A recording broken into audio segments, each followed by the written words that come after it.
প্রিয় দর্শক বন্ধু, আপনাদেরকে আমরা এখন দেখাবো টেপ টেনিস বলে কিভাবে টেপ মারাতে হয়। এই ক্ষেত্রে আমাদেরকে সহযোগিতা করতে আমাদের লিয়াকত ভাই। খুব সুন্দরভাবে উনি টেপ কস্টিপটা বলে জড়াইতে পারে। দেখেন কিভাবে আপনারা দেখবেন, এভাবে করবেন। এই যেভাবে উনি ঘুরাচ্ছে এভাবে ঘুরাবেন, ঘুরাইলেই হয়ে যাবে হবে। আপনারা শুধু লিয়াকতের বল পেঁচানোটা দেখুন আর শিখে যান কিভাবে সুন্দরভাবে বল পেঁচানো হয়, পেঁচানো যায়। অনেকে তো ক্রিকেট খেলেন, কিন্তু এরকম বল পেঁচানো আমি খুব কম দেখেছি, যেটা আমাদের লিয়াকত ভাই বল পেঁচায়। ওনার বল পেঁচানোটা আমার খুব ভালো লাগে।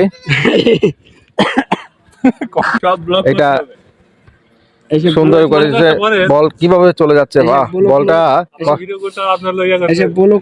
যাচ্ছে সেই এভাবে বল কস্টিপ মারছে, যে সুন্দর করে বল আর দেখা যাচ্ছে না, সাদা হয়ে গেছে বাস কস্টিপ। আর এভাবে আসলে